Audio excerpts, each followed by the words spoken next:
She announced it so casually one evening, like it was nothing. "He's just my gym trainer."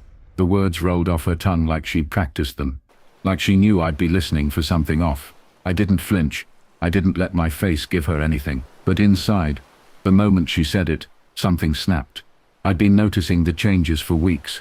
The sudden obsession with going to the gym even though she'd hated it, our entire marriage, the way she started carrying her phone into the bathroom and showering with it close enough to grab, the extra makeup she wore on nights. She claimed she was just going for a quick workout. And then, when she dropped that sentence in my lap, "He's just my gym trainer," I felt it deep in my bones. She was lying. Do you know what it's like to smile at the person you love, while your stomach churns, while every instinct screams they're slipping away from you? That night I sat there at the dinner table, nodding like nothing was wrong while she poked at her salad and scrolled through her phone with that secret little smirk. I wanted to grab the phone right out of her hand, wanted to ask her who was on the other side of that screen, but I didn't, because if there's one thing I've learned, it's that when someone's lying, the most dangerous thing you can do isn't to accuse, it's to wait. Waiting makes them bold. Waiting makes them careless. For the next week, I let her live her life. She'd dress in those new leggings, toss her hair into a ponytail, spray perfume she never wore for me, and say she was going to the gym. Sometimes she'd come home glowing, but not from sweat. Sometimes she'd come home hours later than she said she would, her eyes wide and too bright, her excuses rehearsed. And every time I told her she looked great. Every time I kissed her forehead and pretended not to notice, because pretending gave me space to watch, and watching gave me what I needed. The first real crack came on a Thursday. She said she had a late-night training session. I nodded, told her to have fun, then quietly followed her car when she left. I stayed far back, careful, my chest tightening with every turn she took away from the gym. And then she pulled into the parking lot of a hotel. Not a motel, not some quiet roadside stop. No, a modern hotel downtown. The kind of place people go when they want to disappear into crisp sheets and dim lighting. I parked on the street, my hands gripping the steering wheel so hard my knuckles went white. I told myself I was wrong, that maybe she was meeting a friend, that maybe she was there for something else entirely. But then I saw him, tall, lean, wearing casual clothes, stepping out of his car with his phone in his hand. I'd never met him, but I didn't need to ask who he was. He was the trainer, the man she'd brushed off with a laugh, the one she told me not to worry about. I couldn't breathe as I watched them meet at the entrance. No bags, no luggage, just themselves, walking into a hotel like people who already knew what they were there for. My stomach dropped so hard I thought I'd be sick right there in the car, because this wasn't about working out. This wasn't about training. This was betrayal unfolding in front of my eyes. I didn't rush in. I didn't bang on the doors or demand answers. I sat in the shadows, my jaw clenched, watching the two of them disappear into the lobby, and for the next 2 hours, I stayed there, alone in my car staring at the glowing hotel sign, the minutes crawling past like hours. Every second that ticked by was a dagger. Every couple that walked in or out made me wonder if they'd be next to come strolling back through those glass doors. When she finally walked out, her hair slightly mussed, her face lit up with a soft smile, she didn't look like she was coming back from a workout.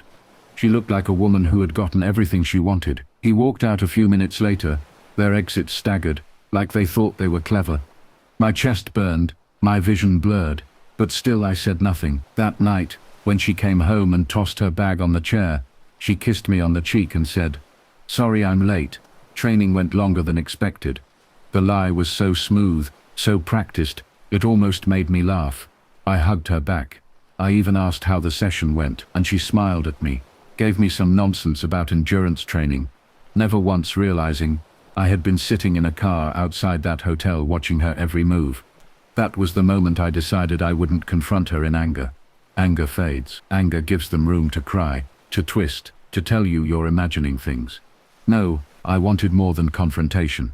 I wanted her to reveal herself in a way she couldn't crawl out of. So I kept watching, kept waiting. I tracked her again, the next week, and the week after that. Same pattern. No bags, no luggage. Just two people walking into a hotel like they belonged there. I documented it. Photos, screenshots, times, dates. I was building a case, not just for me but for the truth. Because when the time came, I wanted the world to see her for what she was. And here's the cruelest part. She thought she was brilliant. She'd come home from those sessions and cuddle up beside me on the couch, smelling faintly of cologne that wasn't mine. She'd tell me she loved me, her voice steady, her eyes convinced, and I'd smile, kiss her forehead, and tuck the evidence deeper into my phone. Because the longer she thought she was safe, the bigger the explosion would be when the truth finally hit. I started replaying our entire marriage in my head. Every fight, every excuse, every trip she said she couldn't take because of work. Was it all him? Had he been there all along, waiting in the wings, feeding her attention I never knew she craved? Or was it new, something that grew when she decided our life wasn't enough? The questions tore at me, but the answers didn't matter, because the truth was plain now. She wasn't mine anymore. The hotel wasn't a mistake. It wasn't a one-time lapse. It was a ritual, and rituals aren't built overnight. The night it finally broke me was the third time I saw them. Same hotel, same routine, no bags, no hesitation. But this time, I saw her laugh. A laugh so free, so full of joy, that it hit me like a punch to the gut. Because it had been months since she'd laughed like that with me. She saved that laugh for him. She saved her light, her joy, her best self for another man. I drove home shaking. I poured a drink, sat at the kitchen table, and spread the photos out in front of me like puzzle pieces. There was no denying it anymore. My wife wasn't just lying. She was living another life right under my nose. And when she slipped into bed beside me that night, curling up against my back like nothing was wrong, I closed my eyes and let the rage settle into something colder. Because I wasn't going to confront her in whispers. I wasn't going to cry or beg. No, I was going to wait until she felt the safest, until she thought she was untouchable, and then I was going to drop the truth on her like a hammer. She'd never forget. She said he was just her gym trainer, but I'd seen the truth. I'd seen them checking into a hotel with no bags, no excuses, no shame, and that was only the beginning of what I was about to do. When you live with a secret like that in your chest, it changes you. You wake up different. You go to work different. You come home and sit across from the person you once thought you'd spend forever with. And every time they smile at you, every time they laugh at something on TV, you feel like you're watching a performance. That's what it was. Her life with me had become a performance. She was playing the role of wife, going through the motions of dinners and conversations, while her real self lived somewhere else, in those hotels in his arms. Every time she said she was heading to the gym, I wanted to laugh in her face. I wanted to ask her if she thought I was stupid, if she thought I hadn't noticed how her leggings smelled like cologne, or how her hair came back tousled in a way no treadmill could explain. But I kept my mouth shut. I let her think she was winning. Because there's power in letting a liar think they've fooled you.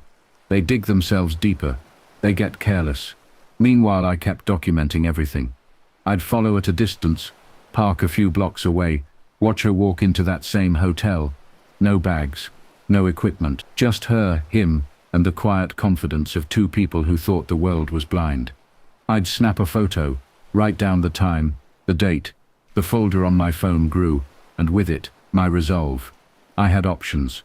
I could have confronted her in the lobby one night, embarrassed her in front of strangers. I could have screamed at her across the kitchen table, demanded she confess. But I didn't want confessions. Confessions can be twisted. I wanted truth.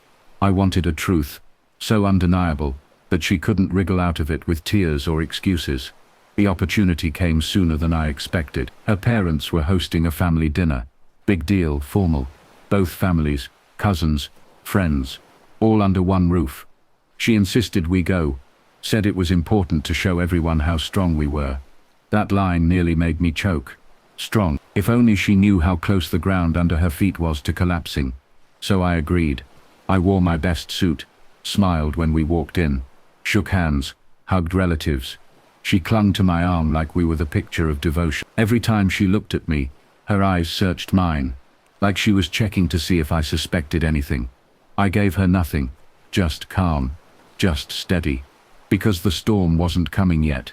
It was already here, and she hadn't noticed. Dinner was long, too long. People laughing, passing plates, sipping wine. I barely tasted the food. My mind was locked on the envelope in my inside pocket. Inside, every photo, every receipt, every timestamp, proof. collected like ammunition. When the toasts began, her father raised his glass, talking about family, about legacy, about how proud he was of his daughter for finding a man who loved her so deeply. My stomach twisted, but I held my smile. And then, as the room quieted, people started clinking glasses, asking if anyone else wanted to speak. I stood. The scrape of my chair silenced the room. She looked up at me, her smile faltering, her grip tightening around her wine glass. "Sit down," she hissed under her breath. Marriage," I began, my voice calm, steady, louder than I felt. "Marriage is about trust, about honesty, about showing up for each other, day after day." Heads nodded, glasses lifted. Her family beamed, thinking I was about to deliver a speech about how lucky I was. She relaxed slightly, a fake smile tugging at her lips. "But sometimes," I continued, pulling the envelope from my pocket, "marriage is also about betrayal, about lies, about living one life in daylight and another one in shadow." The room froze. She went pale. "Don't," she whispered, her voice sharp, panicked. I opened the envelope, laid the first photo on the table. Her, walking into the hotel. No bags, just her and him. Gasps echoed around the room. "This is my wife," I said, my tone even. "Checking into a hotel with her gym trainer. Not once, not twice, but 3 times in the last month. No luggage, no excuses." Her mother covered her mouth. Her father's face hardened into stone. Her cousins whispered furiously. And she shook her head, muttering, No, it's not what it looks like." I laid down another photo, then another, each one heavier than the last. Her standing close to him in the lobby, him touching her lower back, her laughing up at him, like he was the only man alive. The evidence spoke louder than I ever could. Every time she told me she was at the gym, I said, my voice low but carrying, "This is where she was." She lunged for the photos, her face blotchy, tears streaming now. "Stop it. You don't understand. It wasn't." I stepped back, slipping the rest of the evidence back into the envelope. "No, I understand perfectly. You lied, you cheated, you humiliated me, and you thought I'd never know. But now everyone does." The silence that followed was suffocating. Her father slammed his fist on the table. Her mother sobbed. The cousins looked at her, with pity, disgust, and her. She broke. She dropped to her knees beside my chair, grabbing at my arm, sobbing, "Please, don't do this. We can fix it. I love you. It was a mistake." I looked down at her, and for the first time, I didn't see my wife. I saw a stranger who had shared my bed, my home, my life, while giving herself to someone else in a hotel room. I stood, pulled my arm free. "I'll let my lawyer contact you," I said simply. Then I walked out. The fallout was brutal. She called non-stop that night, leaving messages that swung from rage to begging. One minute it was, "You bastard, you humiliated me." The next it was, "Please, I'll do anything, I'll change." I didn't answer. I didn't need to. The evidence had already spoken. Her family tried to reach out, some angry, some apologetic. My family stood by me. Friends split. Some tried to defend her. Others admitted they'd always suspected something was off. But none of it mattered, because the truth was out, and the marriage was over. The trainer, he vanished, deleted his socials, quit the gym, disappeared into thin air. She had wrecked our marriage for a man who didn't even have the backbone to stand by her, when the truth came crashing down. That irony tasted bitter at first, but later it made me laugh. In the weeks that followed, I rebuilt, slowly, painfully. The house felt empty, the bed colder, the nights longer. But every time I doubted myself, every time I wondered if I'd gone too far, I looked at those photos again. The way she smiled at him, the way she lied to me without hesitation. And I remembered I hadn't destroyed anything. I had just revealed what was already broken. Now, months later, when people ask me why I'm quieter, why I look at relationships differently, I tell them this. If someone has to announce, he's just my gym trainer. He's never just the trainer. And if you ever see them walking into a hotel with no bags, no excuses, and too much comfort, you already know the truth. I don't regret exposing her. Not for a second, because she thought she could write the story of my life behind my back. But I took the pen out of her hand. and I wrote the ending myself.